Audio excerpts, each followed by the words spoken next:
Howdy folks, Jacob from the EDC Gym here. I wanted to share 4 tips today to help you choose a good concealed carry holster for your pistol.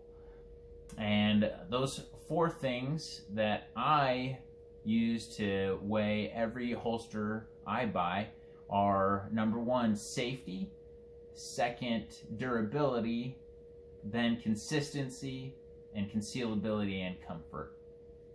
So I have a few holsters of mine out to use as examples here.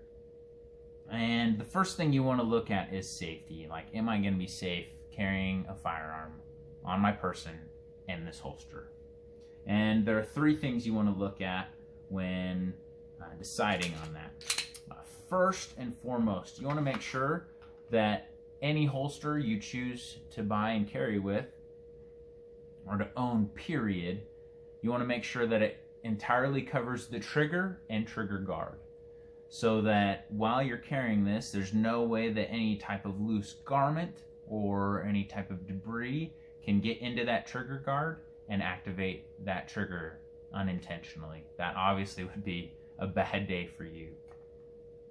Secondly, you want there to be good retention. You want, as you carry this gun, you want to be able to have it stay in the holster. And there are on Kydex and injection molded holsters, there's usually some type of screw or a couple of different screws that you can use to adjust that level of retention to your comfort. Now, the third thing when it comes to safety is you want to make sure that it's going to stay on your belt. You want to make sure that you have a good clip or 2. And if you're carrying outside the waistband, you want to use belt loops. I don't recommend paddles because paddles have a tendency to come out of your waistline with the gun as you draw, and that's just inconsistent and fouls up your presentation, which we're going to talk about why that's important here in just a little bit. But when it comes to safety, you want to make sure that you have a completely covered trigger and trigger guard, that you have a good attachment system for your belt, and good retention. Now, when it comes to durability, there's 2 things that I recommend looking at. One is the type of material, that has to do with the type of material that the holster is made out of, and the other has to do with the design of the holster itself. So when it comes to leather holsters are great. They're pretty comfortable. Their biggest downside is that they tend to stretch over time, and they can squeak a lot as you move carrying them throughout the day. But other than that, what you want to look at is to make sure that it's a good thick leather, and most of all, that it has good stitching. As long as you have good stitching, you're not going to have to worry about a leather holster coming apart on you.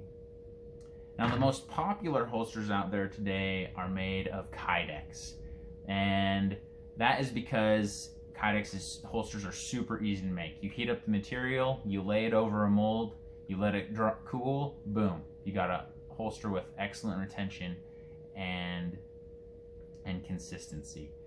So what you want to look out for with these, in particular with the Kydex, is the design. Because while Kydex is very moldable and adaptable, if there's too many wear points or leverage points on it, it can crack prematurely. This holster, for example, I don't recommend holsters like this that have the attachment system, whether it be clips or belt loops, on the edge of the Kydex. That reason being is, as this is strapped to your belt and you're walking and moving throughout the day, you get a lot of movement in there. And with these leverage points being way out on the edge, it causes a lot of wear. This holster lasted me 4 months before I noticed that crack there. It was probably there longer. And the reason you don't want that is because obviously as it cracks, it could eventually get to the point where your attachment system just falls off. But more importantly, you're going to lose that retention in the holster, and it's not going to hold onto your gun safely. Now, the kings of durability in the holster world are injection molded holsters. They come in a variety of plastics. You can have a firm plastic here, like this Blackhawk Serpa, which is an outside the waistband holster, or you can have a more flexible plastic like this Blackhawk ARC. Now, these are really durable. They hold up in extreme weather conditions better than most any other material out there, and they come with excellent retention clips. You just have, on this outside the waistband, you got three screws holding it on, and this comes with a single clip, which we'll start talking about right now. So we've talked about safety and durability. Now I want to talk about consistency. And with consistency of a holster, what you're looking at is how well the holster keeps your gun in the same place, and how the holster is designed for you to grip the gun. So first things first, when it comes to a holster and being able to get a consistent presentation, you want to be able to acquire a full firing grip while the gun is holstered in your waistband. That way, as you draw the pistol out and you present, you're not fumbling with it to get it in, to get the perfect grip as you pull it out of the holster. Number two, when it comes to consistency, is if at all possible, you want to have two clips or two belt loops for your holster. And that's because when you just have a single point holding it onto your belt here, it tends to walk and move throughout the day. Whereas if you have two clips or a couple belt loops, it's gonna hold that much more securely in one spot. And that's important because as you're drawing a gun, the reason we all carry a gun is to defend ourselves from any type of lethal threat that may present itself to us. And when those instances come up, milliseconds are critical. So you want to be able to get to your gun and have it be in the same place every single time you go to use it. So those are the things that I look for when it comes to consistency. How well it stays in one place on my belt through its attachment system, whether it be belt loops or clips. And then how the holster is designed for me to get a full firing grip on the gun before I even start to pull it out. So the last thing that we'll talk about is concealability / comfort.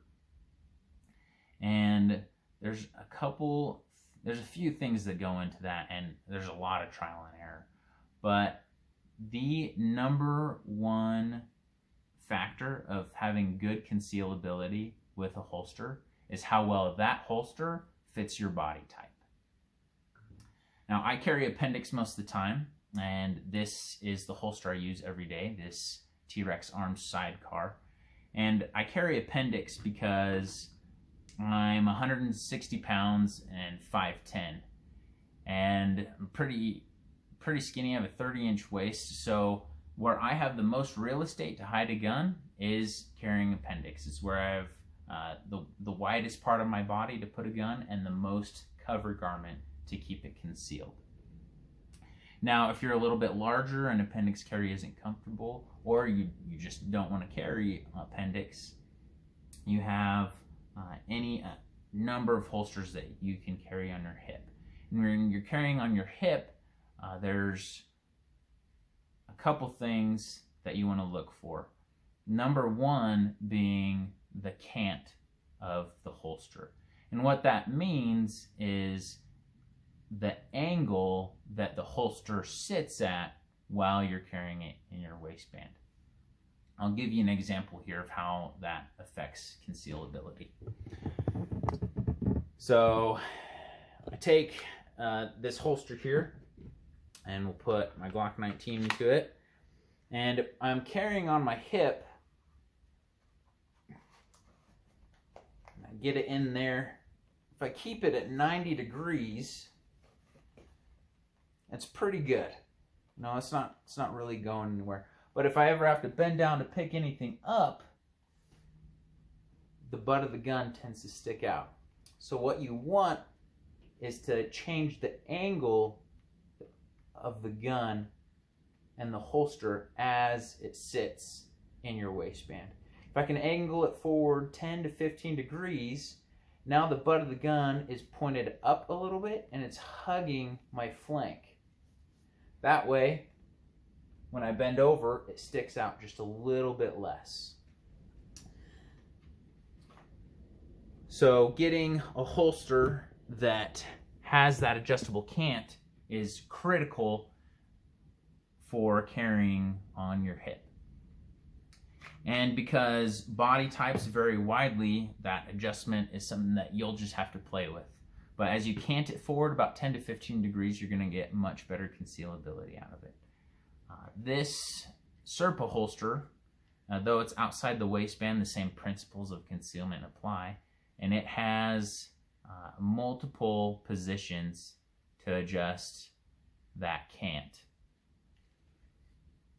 And a lot of other holsters have clips like this, where you can see the holes here. You can move the screws up and down and adjust that ride height and the cant of the holster to fit your body type.